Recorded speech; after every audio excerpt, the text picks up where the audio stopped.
Yo, welcome back to the channel. Kamusta sa inyong lahat? Batman and Robin, Mario and Luigi, Frodo and Sam. These names echo through the halls of pop culture as symbols of legendary teamwork and unshakable synergy. And now, with the arrival of Cartethyia, another duo demands a place among them. Cartethyia and Ciaccona aren't just strong. They are redefining what it means to be a perfect pair in Wuthering ways. Their synergy doesn't just complement, it elevates, it dominates, and it carves their names into the pantheon of gaming's most iconic tag teams. Cartethyia is the ultimate DPS for Aero Erosion. Full stop. This is especially true when paired with Ciaccona, who doesn't just support her. She amplifies her, not by a small margin either, but by a dramatic 30 to 50% increase in overall output. And when Cartethia's erosion stacks are fully loaded, again, thanks to Ciaccona, her ultimate nuke deals nearly 100% more damage. But we're not just talking about Cartethia's personal damage here. Ciaccona also contributes a substantial amount of sub-DPS erosion damage. Her clumping abilities are phenomenal, especially in WUWA, where the Cartethyia Row team comp has been running absolutely wild. It's worth noting that Ciaccona alone, even with Aero Rover and Shorekeeper, was already busted. But with Cartethyia in the mix, this comp becomes downright game-breaking. And speaking of game-breaking, I couldn't help but notice something both hilarious and oddly satisfying. Whenever Cartethyia is active, Scar turns into a full-blown ragdoll. It's borderline slapstick how he gets launched across the screen. For instance, right after Rover lands a hit, Scar just yeets himself into oblivion, completely vanishing from the combat view before plummeting down seconds later.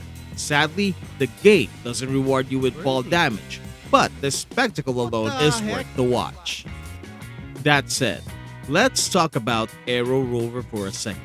While functional, he can feel a bit off. His healing mechanic is a little clunky and has the tendency to slow down rotations. So, if you're looking for something smoother, you may want to try and sub him out for Shorekeeper. However, Aero Rover does provide one crucial benefit. He helps recharge Ciaccona's resonance energy, which in turn speeds up your overall rotation cycle. So he's not useless, just maybe a little bit situational. So, if you're lucky enough to have Ciaccona, she's a must pair for Cartethyia. Aero Rover, meanwhile, serves as your healer and battery. But since you can't exceed 6 erosion stacks anyway, Ciaccona alone is enough to maintain Cartethia's damage uptime. She provides at least 4 stacks on her own, and her green tonic keeps those stacks alive after you've swapped her out, making it easier to maintain momentum until Fleur de Lis, Cartethia's final form, is ready to go nuclear. Personally, my rotation goes something like this.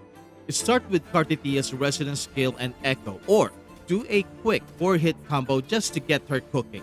Then switch immediately to Ciaccona and let her run through her basics, Resonance Skill, and Echo to fill her 40 gauge. Once you've used her Forte circuit, pop her Liberation and give it a beat.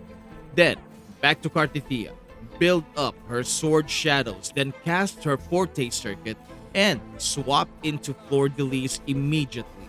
From there, just freestyle it. Basic 5-hit, mid-air number 2, resonance skill. It really doesn't matter. Just keep going until her liberation is ready and then unleash her ultimate. At that point, everything on the field is done for. Wrap up with Aero Rover to heal and then cycle back to Ciaccona, rinse and repeat. It's a 2 Resonator core, Cartethyia and Ciaccona. Rover exists mostly to top off energy and HP. But here's the kicker. Cartethyia heals after Fleur de Lis's liberation. So, unless Ciaccona is in bad shape, you might not need Rover at all. In that case, switch straight from Cartethyia to Ciaccona and enjoy a cleaner, faster rotation. But to be honest, Shorekeeper might just be the superior choice over Aero Rover.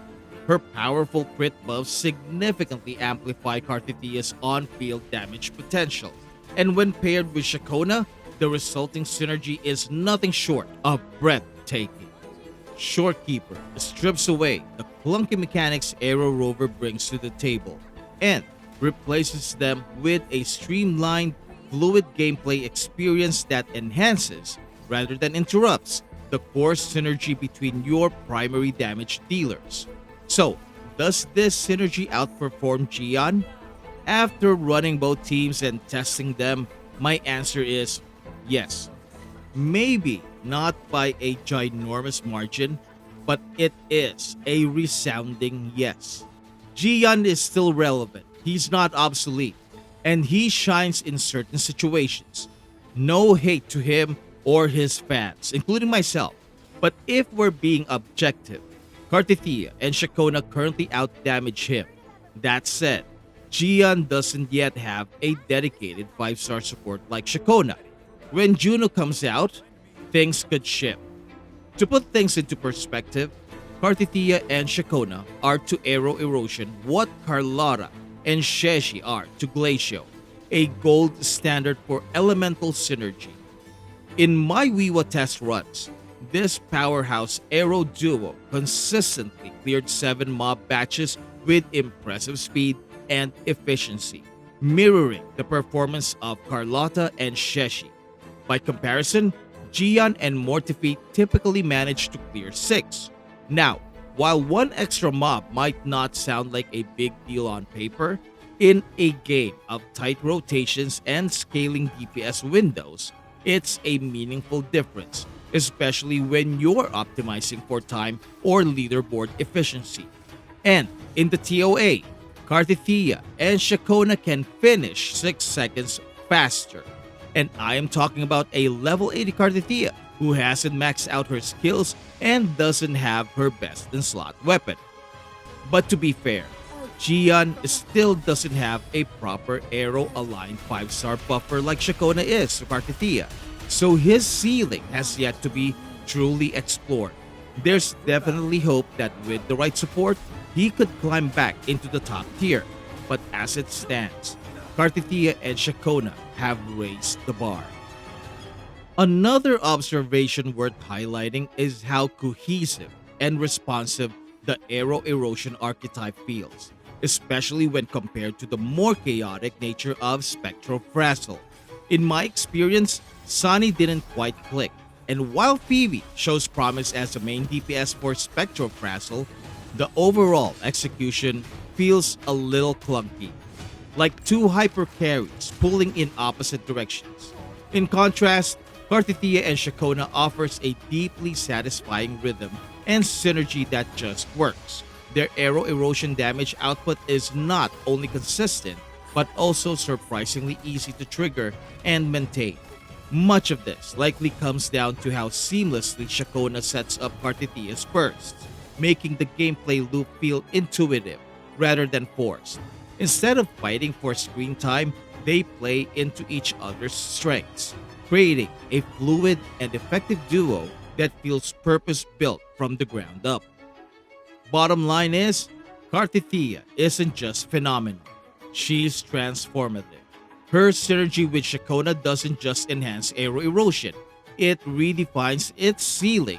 And if you took the gamble and pulled Ciaccona, well, congratulations. You haven't just built a strong team, you've assembled a precision strike unit capable of erasing anything in their path. This isn't just damage, it's orchestrated devastation.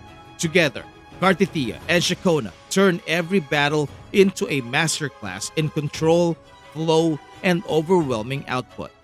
Technically, yes, you don't need Ciaccona to make Cartethyia shine.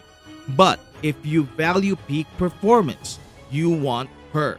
She makes Erosion gameplay cleaner, tighter, and far more explosive, especially when Shorekeeper steps in as the perfect third to complete the Holy Trinity. If you enjoyed this, be sure to leave a like, comment your comp setups, and subscribe for more breakdowns. Thank you so much for watching. Maraming salamat po. And I will see you in the next video. Goodbye.